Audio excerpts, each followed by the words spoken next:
Right, what's on the table? The next case is what's on the table. The next case. I can't get enough, man. That's what it is, you know. You have one of these cars after a while, and then you get it out, and it becomes a case, and you're the detective, and you need clues to get it back together again. Nothing too heavy here, you know. This is the Losi 8 buggy. What I remember about the Losi 8, I mean, everything's here. I took off this fin that held the air filter on, but ever since then I've just put on whatever filters and they're just flopping around in there. So I think I'd just like to reorder some parts for the Losi 8 Nitro buggy. This is a cool book, man. They hook you with a rad book. I also have the Truggy. It's super apart. That's another case for another time. But I ordered this because I wanted a buggy like instantly. So this buggy is about man, I'm gonna say at least 5 years old, you know. No, maybe 4, you know. I've had it. It was my first Nitro buggy before my MP10. I just wanted a buggy in my hands just to see what it was like. So it was cool. I didn't run it a whole lot. Um any RTR Nitro car, you're gonna end up rebuilding. You're just gonna do it. Gas just gets everywhere. And I kind of like that. I like that you eventually take these things apart and pick at them like a loose tooth. It's cool. It just, I knew I would. I knew I would get this thing and eventually just take it apart. Some people might not do that to their Nitro RTRs. I haven't done it to my electric buggy, my Kyosho MP9 Evo. That has been a killer electric buggy that I haven't even done anything to. It's on the rack over there ready to go. I've ran it a shitload. I've ran this car like probably less than 10 times. But I had a lot of fun with it because it was just something different than my Kyosho kits. So I would like to get this thing back together. I mean, it is together, but I just took it apart just to look, you know, just to spread it out like a case and see what I had for it. So we got a nice Platinum 053 pipe. These take funny tools, 332, like you got to have different size wrenches to do this stuff. We got an SH point 28, and we got the point 21 that it came with, and we got the point 28. Both of them froze. I'm not sure, you know. I mean, this engine's fine. I'd maybe like to take apart those dynamites and maybe just hit them with some heat, and if maybe I could at least get them to loosen up. I do remember I looked down the air filter in the point 21 one time after running it, and there was dirt all the hell up in there. So that might need a take apart and a look see to see what happened there. So the point 28 is pretty fun in this buggy though. So I have enough stuff, you know, to get it going. Really, I just like to reorder a few parts and just have some fun with it. You know, just run it in like kind of shitty conditions, you know, like that dirt out at the riding area, or just, I don't know, man, maybe even like if it snows, just shitty conditions for sure. Non-track, super bashing. So I can make this thing, you know, the killer ultimate basher, throw some Badlands on it and let this thing eat, dude. Whatever is in its way, gonna get chomped. So that'll be my next case. I'm gonna close down the hobby shop for now, though. I worked on, this is still Christmas Day. I've been working on RC cars since like 10 o'clock this morning, so it's actually almost 10 right now, and I got to go back to work tomorrow. So I think I better just chill out, maybe look at some parts online and shit. But shut down the hobby store. Good night, y'all.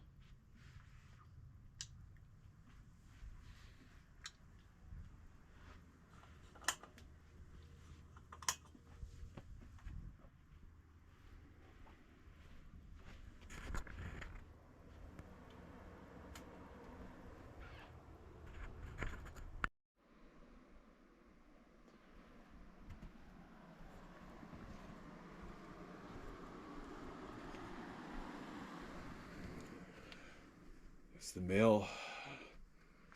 male people have to work on Sunday, man. That's gnarly. Maybe they have like Monday off, Monday and Tuesday. The dudes that work on Saturday and Sunday, they have to.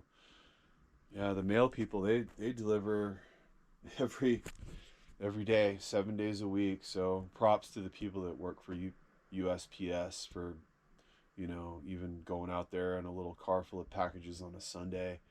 That's pretty gnarly, man. I couldn't imagine having to go out and deal with people's yards and dogs and porches and the road, and just doing that on a Sunday, man.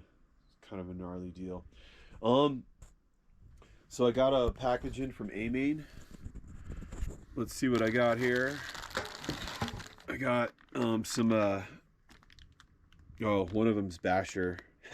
One of them's 2014. And then there's 30%, 9% nitro. And then, yeah, there's 30%. Okay, and there's 39. So I got a few extra quarts of gas.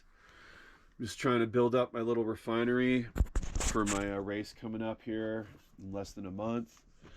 These TLR glow igniters are money. Dude, these things are just killer. They're powerful. They've just been like a really good glow igniter. I have 3 of them. I have 3 of them now. There's 2 of them already in my pit bag. Those things are money. So I'm gonna have 3 in there. You know, it's a good thing to have. Getting my little pit bag ready for racing. But while all my race shit's like out of the room, there's a screw kit for the Losi 8 right there.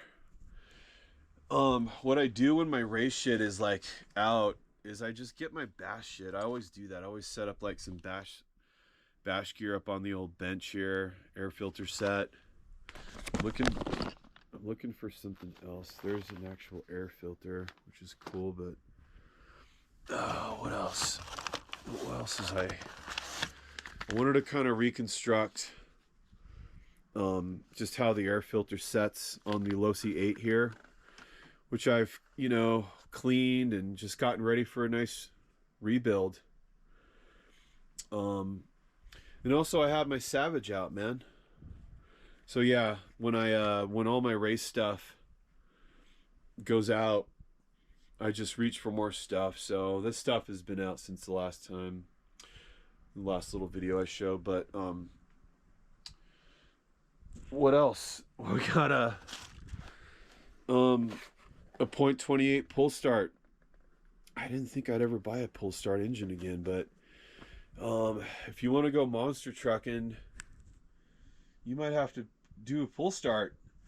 So I gotta go in my music room now and do a whole bunch of stuff, so I can't start RC right now, but I'd like to get this .28 in the Savage and then just hopefully get it broken in. I want to do this. I still want to see if I can make this killer body fit. I'm gonna have to do some crazy stuff with the posts, man. Damn, that'd be bitchin'. If this Savage could be like that with this body, oh, that'd be so sick. That'd be such a cool looking monster truck. What else is in here? Nothing. I thought I ordered some body posts. I think I did. Or no, they're in my current cart, so I have to have yet more stuff come in. Oh, guys, the RC hobby, man. It doesn't stop. It's quite a beast. It's quite a hungry beast. You'll always have an open cart. You're always have a cart. You're always filling one, press and play on one, remembering a thing you forgot to put in that cart, and then just starting another one. Some great 10 scale news as I kind of go through my tub of 10 scale here. I went over to Evans yesterday, and just in one afternoon, he was able to completely re-rack up. This is my old TLR 22 5.0 chassis. It's hard to tell, but I banged this thing up against a post really hard and twisted the front end. This chassis is bent up front in the kick up there. This is a dunner. This thing is bent. We even tried to bend it back on the vise, but it's done, you know. A bent chassis is a bent chassis. That's a wrap. So yesterday, Evan had me come over, and he single-handedly, in one afternoon, threw all my gear on a brand new extended +4mm TLR extended chassis, man. A brand new chassis. I have a brand new race car here. Damn, what a re-rack. It's impressive to me because I can't do this with 10 scale cars. I don't have enough experience in building these. I've been so fortunate to work with such rad people doing 10 scale, Evan especially. I mean, I'll never do 10 scale alone. I'll always be going over with him or in just more people. So with 10th, I still need a lot of help in 10th in getting my gear together. When I break, at least 3 people get involved in the job. It's such a different trip than when I break and have to do stuff in 8th, which I just do all my own work in 8th, but I don't in 10th. I have quite a support system to run 10th. We have these really cool places we go to in the valley. Superior RC. There's my TLR. There's my Scheme. Here's my 2 other bad boys. I like to run my Scheme now. So the TLR, we even did yet a bunch of modifications to it, the front end especially. And I ran it that one afternoon, and I rammed it up into a pole, and I haven't been able to enjoy this TLR in a really long time. So just yesterday, he finally threw it all on another chassis, and I think we're going to go 10 scaling next weekend. So I'm really excited about that. I get to bring 3 cars to 10 scale, go to a really cool spot. We have a couple to choose from. We just have to cross a mountain pass, which could be a little ill this time of year. So we're going to have to play that one by ear. I glued up some tires while I was over there, you know, just a couple tires. I like to run my green tires. My 10 scale cars, man. 10 scale's just such a great way to still have a radio in your hand in the wintertime especially, and just keep at it, man. I can't recommend 10 scale enough to dudes that do 8th that haven't done it yet, especially us guys that live in just areas where we get gnarly winter. I mean, there's snow right now. So as I'm going to this 8th race, I don't think hardly anybody really has had that much practice. I mean, everybody up there is already going to be really good anyway, but winter is almost like kind of an equalizer. Like it just, dudes either have to do 10 scale or you just really can't run that much. I mean, I'm sure maybe some guys have some backyard tracks, this and that, but as far as I know, I'm sure a lot of guys will just be kind of dragging their stuff out of hibernation mode and just seeing if we could make it through a winter race. There's probably going to be lots of guys that haven't driven in a few months, you know. But anyway, it's fine, you know. It's just a party. It's a way for us to get together. Like I said, I'm excited to go. I'm trying to do what I can to get some practice in, and 10 scale is exciting. It's total practice for 8th. It teaches you race line, finding the lines. I haven't done much 10 scale racing, but we go and we try to practice regularly. It's just practicing getting around a track. Yeah, I mean, we just can't, it just doesn't seem like we can go frequently enough to participate in races, club races. If they do a series, it is hard for us to get over there on a regular basis, but we do manage to get our practice in. So, but there's no practice for racing like racing itself. You know, that's when your racecraft comes in, like what to do when you're out there with other cars. That's kind of the practice that, you know, I wish I could be getting as we make trips over there, but it's just hard for us to kind of zero in on a day to actually race. It's just, I don't know. We just have to come from too far away. So we just go when we can. But I have to go in the other room now and do a whole bunch of music stuff. So I actually can't spend the day in my RC room. I can do RC jobs like when I get off route and when I get home at night. Music, I have to do, like I want to write a song today, so it's going to take me all day. And I just have to be in that room, and I can't do anything with this awesome gear, but damn. Just more stuff came in. I got a plan to get some really fun, you know, just kind of bash stuff together. And I want to stick to that plan, and it helps me to make videos. It just keeps me on track. So, but right now I got to switch modes. I actually got to shut down the hobby store, because I just got to put that work in the music room, man. So Craig's hobby store is actually gonna close for today. So I gotta take my ass into the studio. Everybody have a great rest of the day. It's Sunday. My name's Craig, High Desert Agro RC. Have a good day.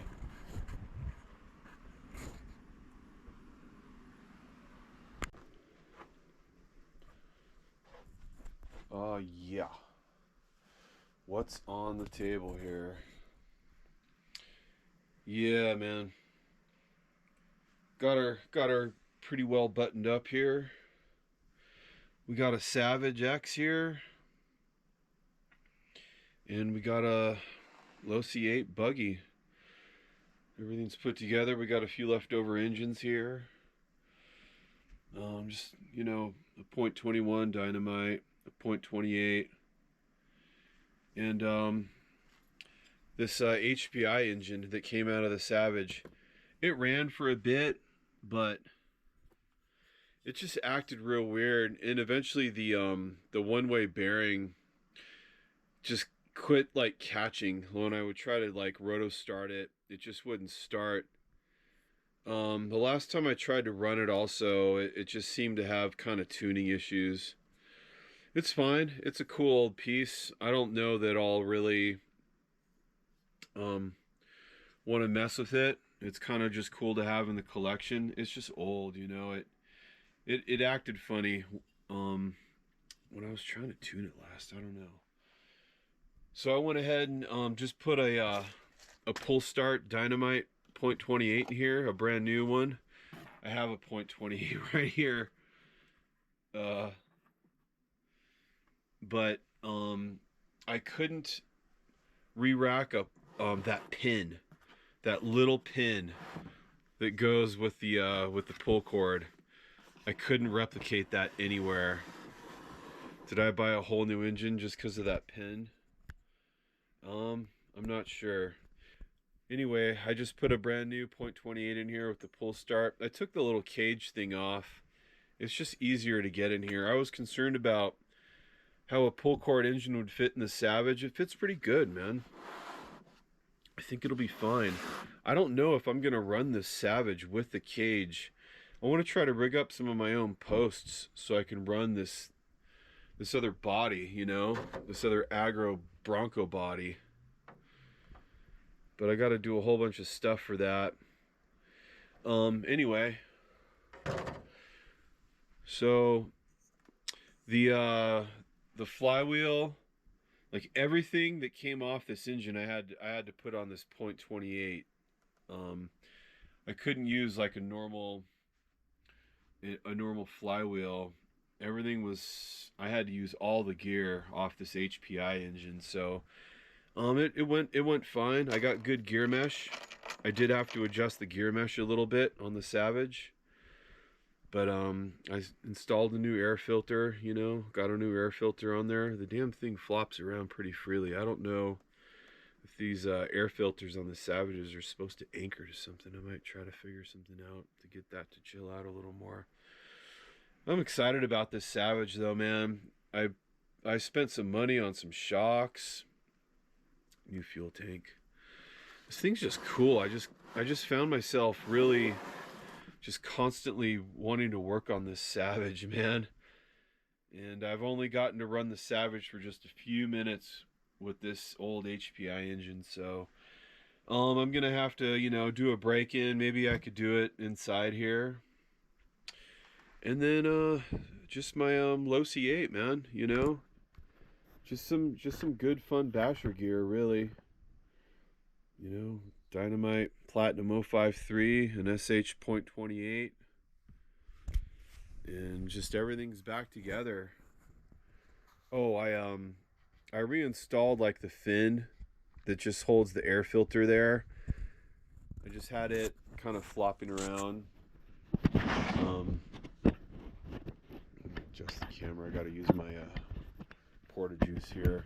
The camera's plugged in right now, but as I talk a little bit. And yeah, man, that's what's on the table right now. Just a couple cool bash rigs, you know. We got snow outside right now, just bad weather coming in. I'm not sure when I'm gonna be able to run this buggy, and I got to do a total break-in on that Savage. Oops.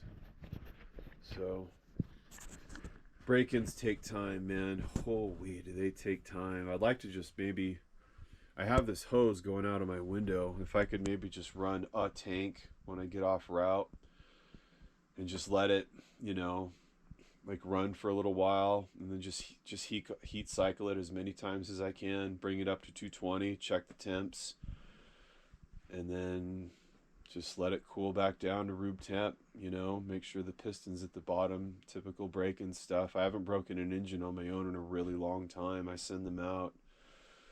I haven't used a pull cord engine in a really long time either, but I think it'll be a good deal on that Savage. I still had to use one of the original shocks. It wouldn't fit like right here with these big gnarly springs, these beefy shocks. Man, they're bitching, they're cool. So, I got some other stuff coming. I ordered, hopefully, the radio box lid. I think it's the right lid. I don't know. We'll see. It wasn't that much if it's not.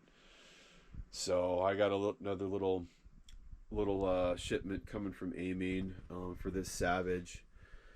And, yeah, that's pretty much it. It was cool to work on the cars after route. It's always good when they're all done waiting for the next mission. I'm not sure when that'll be.